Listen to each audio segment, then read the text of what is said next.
Selain itu juga, terdapat luka sayatan di area betis juga. Dan jenazah si Teng Monida itu sedang mengepal tangan gitu. Halo semua, selamat datang di channel The Eve's Room. And welcome to the dark side of this world.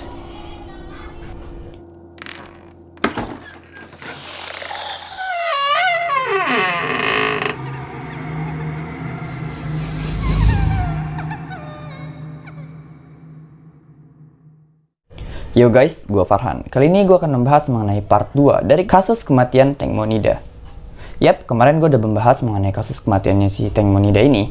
Namun ternyata makin banyak perkembangan-perkembangan mengenai kasus misteri dari kematian Teng Monida ini. Nah, seperti biasa, sebelum kita ke video pembahasannya, jangan lupa untuk klik tombol subscribe, like, and comment supaya kalian bisa mendapatkan notifikasi terbaru dari channel gue. So, keep your attention and enjoy it.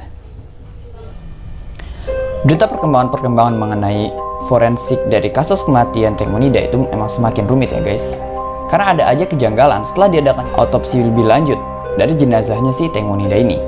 Nah, baru-baru ini, itu ada kabar yang sangat menegangkan bagi para warganet Thailand, yaitu adanya kesaksian dari Mr. T.D. Ekpan mengenai foto terbaru dari jenazah Teng Monida yang terlihat ada luka tusukan benda tajam. Nah, dengan beredarnya foto terbaru jenazah Teng Monida ini, warganet Thailand tuh semakin yakin bahwa si Teng Monida ini dibunuh dengan cara ditusuk benda tajam. Warganet Thailand juga mengatakan bahwa selama kasus kemarin itu nggak ada ahli forensik ataupun para penyelidik yang mengatakan bahwa ada luka tusuk dari jenazah Teng Monida. Menurut kesaksian Mr. T.D. Ekpan, setelah pengangkatan jenazah Teng Monida di sungai, selain adanya luka besar di bagian paha, itu juga ada luka sebesar ibu jari di bagian betis. Nah, untuk kedalamannya itu masih belum ketahuan karena ketutupan oleh lemak yang keluar.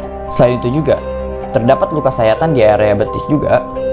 Dan jenazah si Teng Monida itu sedang mengepal tangan gitu.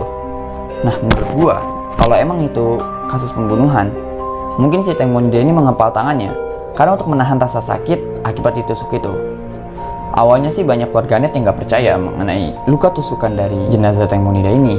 Namun setelah mereka melihat gambarnya langsung, mereka baru percaya. Dan mereka terkejut, karena foto ini gak pernah beredar sebelumnya. Dan dengan adanya foto ini, para warganet menyimpulkan bahwa sebenarnya kasus dari kematian Teng Monida ini adalah kasus pembunuhan yang direncanakan. Selanjutnya ada pengakuan dari Santana Prayonrat yang mengatakan bahwa luka dari jasad Teng Monida ini itu disebabkan oleh jaring ikan. Menurutnya, luka dari jasad Teng Monida ini nggak disebabkan karena adanya baling-baling, melainkan dari jaring ikan.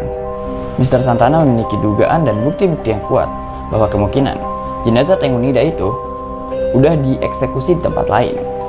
Dan mengenai luka-luka yang ada di tubuhnya, itu disebabkan oleh jaring-jaring ikan, bukan karena baling-baling speedboat.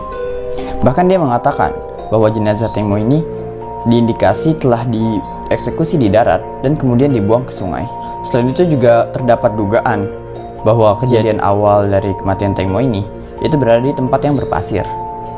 Hal ini dibuktikan dengan adanya rekaman kamera yang menunjukkan bahwa para pelaku sempat membersihkan sepatunya yang berpasir.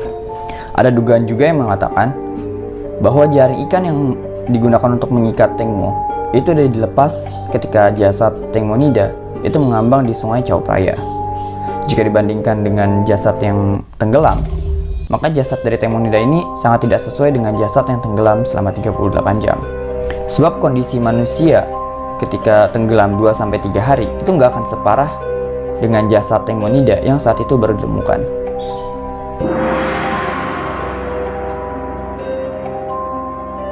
Selanjutnya ada temuan luka baru pada jenazah Teng Monida yang viral diperbincangkan oleh para warganet, yaitu penemuan 5 luka lubang di dada Teng Monida. Penemuan ini viral karena sebelumnya nggak pernah terungkap. Apalagi 5 lubang tersebut itu berada di area yang lebam, yang lumayan parah, memar dan juga mengeluarkan nanah. Netizen menemukan luka tersebut dengan cara mengezoom gambar dan meningkatkan ketajamannya.